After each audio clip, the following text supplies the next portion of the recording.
Ассалаумағалейкум көрермендер. Бүгінгі біздің тақырып ерекше көбіңіз біле білмейтін экзотикалық жемістер жайлы болады. Олай болса бастайық. Дуриан. Дуриан жемісінің жәннат дәмді тозақ иісті жеміс деп атайды. Қисық сопақ формадағы өткір тікенектермен қорғалған жеміс. Ішіндегі сары жұмсағы өте дәмді. Жемістердің патшасында өте қатты иіс. Иісінің қаттылығы соншалық, оны ұшақтармен тасуға, қонақ үйдегі номерлерге апаруға тыйым салынған. Ең иісті экзотикалық тайландық жеміс. Дәрумендерге және қоректік заттарға өте бай. Дәмін көргісі келетіндерге бірнеше ескертулер. Бұл жемісті өзіңіз алмаңыз, сатушыға айтыңыз, немесе дайын қапталған супермаркеттерден алыңыз. Жұмсағын кішкене қысу керек, егер қатты қыссаң созылғыш болып кетеді, ал ондай болса иісі жағымсызданып кетеді. Бұл экзотикалық жемісті Таиландтан, Филиппиндан, Малайзиядан және Камбоджадан көре аласыздар.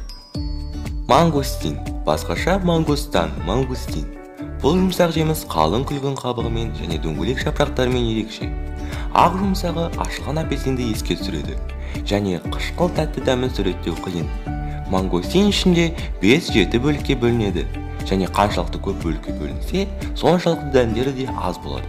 Жақсы піскен тәтті мангустин таңдау үшін өте күлгін түстісін таңдау қажет және кішкене қысып көру керек. Сырты қатты болмау керек, бірақ қатты жұмсақ та болмау керек. Егер қабығының бір жері қаттылау, бір жері жұмсақ болса, онда ол жеміс тұрып қалғанын білдіреді. Жемістің сыртын ашу үшін пышақпен немесе саусақпен кесу керек, бірақ ішіндегі ақ жұмсағын қолмен ұстауға болмайды, себебі ол өте жұмсақ. Тасуды көтере алатын жеміс.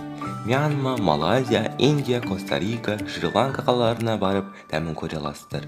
Сәуір айының ортасынан қазан айына дейін жеуге болады.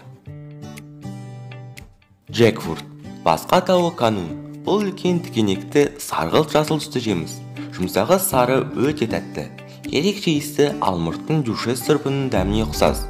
Бұл жемісті бөліктерге бөліп сатады. Піскенін жеп, піспегенін тамақ қылады. Джекфрутты басқа жемістермен араластырады және балмұздаққа қосады, немесе сүтпен араластырып ішеді. Дәріндерін пісіріп жеуге болады. Филиппинда, Камбоджада жақсы өседі. Қаңтар мен тамыз айларында жеген дұрыс. Личи.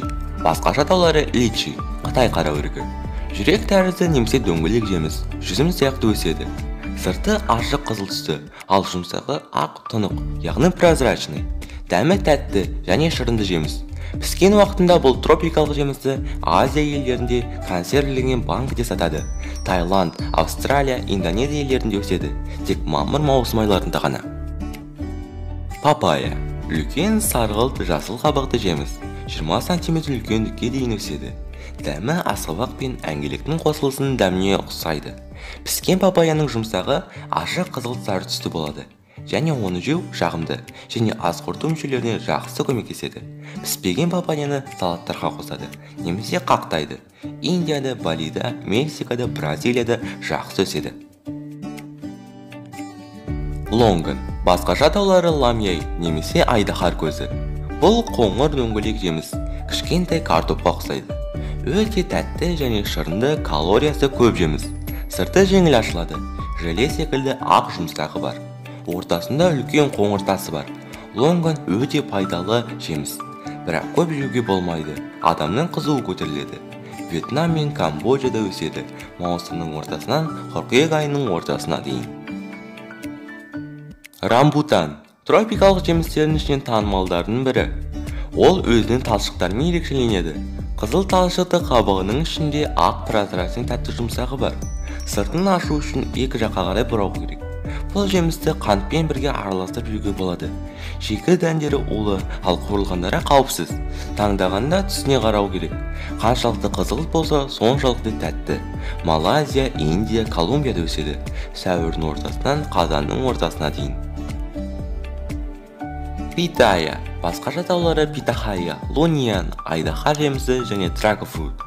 Түрі әдемі ашық қызғылт түсті, көлемі алма секілді.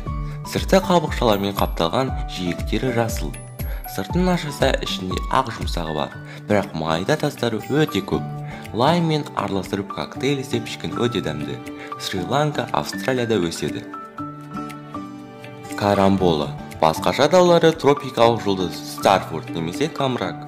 Оның сары жасыл түстілігі және көлемі тәтті борышты еске түсіреді. Ал жаннан қарасан жұлдыз болып көрінеді. Осыған қарап атын қойған. Піскен жеміс шырынды, жеңіл дәмді, бірақ қатты тәтті емес. Піспеген кезінде С дәруменіне бай болады. Сыртын ашымайды, салатқа, коктейлдерға қосады. Борнео аралдарында, Индонезияда өседі. Помело. Ол жемістің атаулары көп. Помело, помело, помелюс, Қытай грейпфрут, шедок және тағы да басқа. Цитрусты жеміс үлкен грейпфрутқа ұқсайды. Жұмсағы ақ, қызыл және сары түсті болады. Грейпфрутқа қарағанда тәттірек. Бұл жемісті аспаздықта да, косметологияда да қолданады. Таңдағанда иісіне мән беру керек. Иісі қатты болса, дәмді, тәтті деген сөз. Таити аралында, Индонезияда кездестіресіздер. Осымен біздің 10 түрлі экзотикалық жеміс туралы видеомыз аяқталды. Каналға жазылып, лайк басып, басқа видеоларымызды көріп, комментарийге өз ойыңызбен бөлісіңіз. Келесі кездескенше сау болыңыздар.